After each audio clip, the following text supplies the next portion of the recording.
Bonjour tout le monde. Je vous retrouve cette semaine encore pour vous parler de la citation que j'ai choisie pour mettre mon focus cette semaine. Comme je partageais hier dans la publication, je dis c'était peut-être un petit peu plus une espèce de mantra, quelque chose que j'ai envie de me répéter et que d'une certaine façon je fais là, depuis les derniers mois, les dernières années. Euh, Parce que je pense qu'il y a des pistes fort intéressantes et importantes pour moi dans un but de cheminement personnel au travers de ça. Donc, ce mantra, je vais le lire pour lui rendre exactement son honneur. I am a recovering perfectionist and an aspiring good enoughist par Brené Brown. Euh, J'essaie de le traduire en français, puis il y a certains termes là, qui se prêtent un petit peu moins à ça.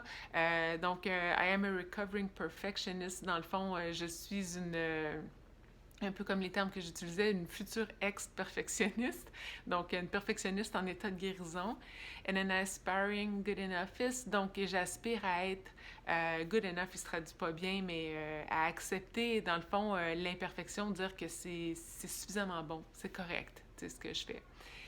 Et moi, je dois dire que dans le fond, mon intention aujourd'hui, là, c'est pas de faire un speech complet puis un cours là, sur le perfectionnisme. Je pense qu'il y a plein de ressources qui existent pour ça.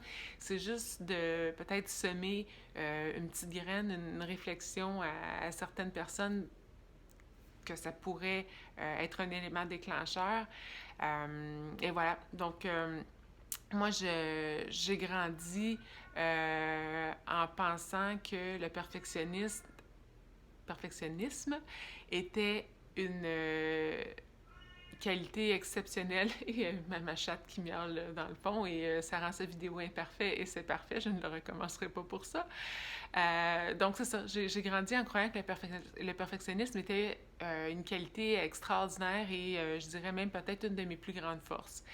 Et à un moment donné, quand il y a eu, quand ma coquille a craqué, je dirais, il y a 4 ans après le troisième burn-out, en fait, je me suis dit que je pense que c'était plus un défaut, en fait. Pour moi, ça me freinait énormément, plus un défaut qu'une qualité, parce que ça mettait la table pour être toujours déçu. En fait, on dit souvent, en fait, il y a un peu deux courants de pensée. On dit souvent que la perfection n'existe pas. Donc, si on vise toujours la perfection, c'est quelque chose qui est inatteignable. Donc, c'est ça, on n'est jamais satisfait de ce qu'on fait. Et l'autre courant de pensée est de dire que tout est toujours parfait. Et j'adhère aussi à celui-là, sauf qu'il n'y a pas la même connotation en arrière. Tu sais, quand on dit comme ça que tout est parfait, c'est un état, dans le fond, d'accueil, et c'est d'accueillir ce qui est, dont l'imperfection. Fait que je pense que les deux se recoupent, même s'ils ont l'air d'être contradictoires. Donc, c'est ça. Fait que comme je disais, dans le fond, de dire qu'on veut que tout soit parfait, sinon, on n'est pas satisfait, ben dans certains cas, ça nous empêche de nous mettre en action. Tu sais, de dire, ben telle affaire, je suis pas nécessairement super bonne, ça donne quoi, tu sais, de le faire si ça sera pas parfait, alors on s'empêche de faire certains mouvements ou les choses qu'on pense qui ont besoin d'être vraiment parfaits, on voit ça super gros, puis on trouve que c'est overwhelming, que ça nous... et que des fois les mots en anglais viennent plus facilement en anglais, overwhelming, qu'on se sent submergé dans le fond par l'importance des tâches à accomplir.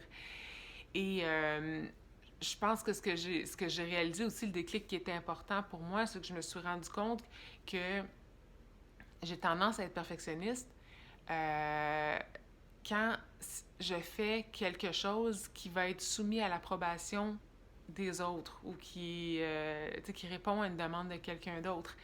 Et derrière ça, ce que ça cache, c'est dans le fond, c'est de vouloir pas juste plaire à l'autre, lui faire plaisir, mais c'est surtout de se mettre à l'abri d'éventuelles critiques ou d'éventuels reproches. Tu sais, si à notre œil, tu sais, c'est parfait, ben l'autre pourra rien dire, tu sais, qui va venir comme un peu saper l'estime de soi, la confiance qu'on a de nous. Mais même là, même si on réussissait à faire quelque chose qui est parfait à nos yeux, comme chaque personne est différente, ça ne veut pas dire que ça le serait pour l'autre. Tu sais, fait qu'il n'y a pas moyen, même avec le perfectionnisme, dans le fond, de se mettre complètement à l'abri de, tu sais, de l'opinion des autres. Donc, moi, je pense que c'est ça, parce que je me disais, quand je fais quelque chose pour moi, le good enoughness, là, de trouver que c'est correct, que c'est acceptable, est vraiment beaucoup plus facile. Je suis quand même quelqu'un qui aime le travail bien fait, la qualité. J'ai un sens de l'esthétique là, qui est quand même assez développé, mais, tu sais, je m'attends pas à la même chose quand c'est juste pour moi. Tu sais, je donne un exemple. Si je fais, tu sais, un dessin ou si je fais de la couture, tu sais, je suis pas en train de prendre 2 heures pour mesurer ma pièce pour la couper, tu sais, exactement parfaite. Là, il y a bien des affaires que je fais comme à l'œil, puis je fais comme, ah, c'est parfait, ça va faire la job, tu sais. Donc, c'est cette espèce de légèreté-là que j'aspire à retrouver dans tous les pans de ma vie, en fait, là, que ce soit des choses que je fais pour moi ou des choses que je fais pour les autres. Puis là, je souris parce que j'ai quelque chose d'autre qui vient de se passer qui va rendre ma vidéo encore imparfaite. Ma petite manette pour partir ma vidéo et pour la fermer, je viens de l'échapper par terre. Donc, vous allez voir le dessus de mon crâne et je ne vais pas reprendre la vidéo ou la couper pour enlever ça. Ça va faire partie de ma vidéo imparfaite. Donc, c'est ça. Je pense que ce que j'avais envie de vous partager pour le moment, par rapport au perfectionnisme, c'est ça.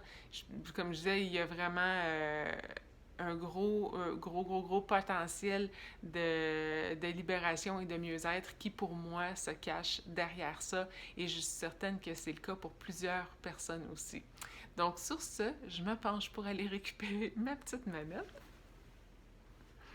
Et je reviens vous dire bye bye, bonne semaine, je vous aime.